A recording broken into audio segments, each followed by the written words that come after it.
जय माता रानी की। आज आप सभी साधकों को पुनः एक बहुत ही महत्वपूर्ण जानकारी लेकर के आए हैं और वह है संकल्प करने के विषय में। साधना में हम जो संकल्प करते हैं उस संकल्प से बहुत कुछ निर्धारित हो जाता है।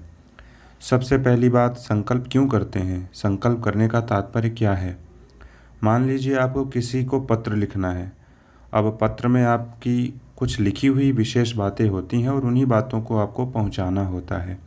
परंतु पत्र तो तभी भेजा जा सकता है जब उसमें पाने वाले का पूर्ण एड्रेस अर्थात उसका पता सही सही लिखा हुआ हो। अगर एड्रेस गलत हुआ तो वो पत्र जा ही नहीं पाएगा और लौटकर आपके पास ही पुनः आ जाएगा।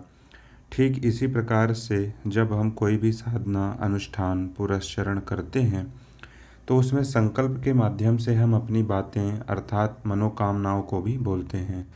अपना नाम, अपना गोत्र, तिथि, वार, नक्षत्र इत्यादि भी बोलते हैं। जिस प्रकार से पत्र लिखने के लिए कलम और कागज की आवश्यकता होती है, उसी प्रकार हम संकल्प करने के लिए हाथ में जल लेते हैं। ये उदाहरण सिर्फ आपको समझाने के लिए मैंने बताया है। इसके बाद संकल्प में सबसे महत्वपूर्ण वो वचन है जो आप बोलते हैं, जैसे कि मैं इस देवी देवता को इस कामना को पूर्ण करने के लिए इतने दिनों तक इतना पुरस्चरण अनुष्ठान जिसकी संख्या इतनी है इत्यादि भी बोलते हैं।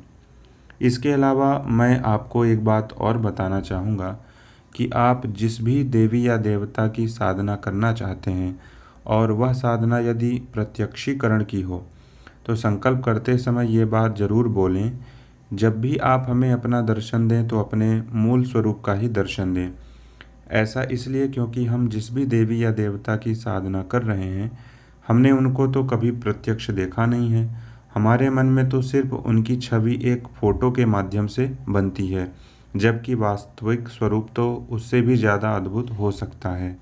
इसलिए संकल्प में यह बात ज़रूर बोलें कि जब भी आप हमें अपना दर्शन दें तो अपने मूल स्वरूप का ही दर्शन दें। प्रायः मेरा ऐसा मानना है कि जैसे हम कभी भी प्रत्यक्षीकरण की साधना करते हैं, जैसे मान लीजिए हम अप्सरा की ही प्रत्यक्षीकरण की साधना कर रहे हैं, परंतु हम जो उनकी फ़ोटो रखते हैं वो कोई भी फ़ोटो हम नेट से डाउनलोड करके और फिर उसका प्रयोग करते हैं।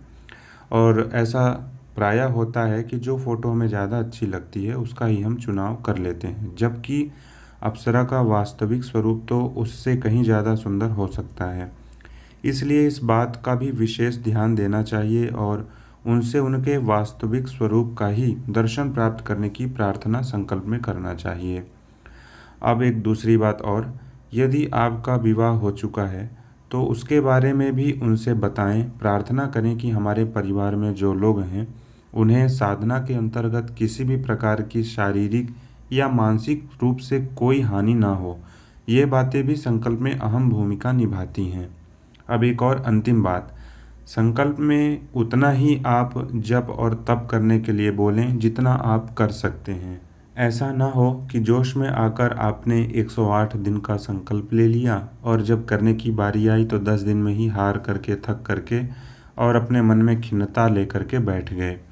संकल्प बोलकर और पूर्ण नहीं किए अर्थात उसको तोड़ दिए, इससे क्या होता है कि शक्तियों का विश्वास भी आपके प्रति टूट जाता है, क्योंकि पहले आपने वादा किया, फिर जब आपको मेहनत पड़ने लगी तो आप फिर उस वादे से मुकर गए। इसलिए प्रत्येक साधक, खास करके वो जो पहली बार साधना करने वाले होते हैं, वो विशेष रूप से इस बात का ध्यान रखें। यदि ये जानकारी आपको महत्वपूर्ण लगी हो तो कृपया हमारे चैनल को लाइक और सब्सक्राइब जरूर करें। आगे और भी बहुत सारी ऐसी ही जानकारियां हम अपने इस चैनल के माध्यम से आपके बीच लाते रहेंगे। जय माता रानी की।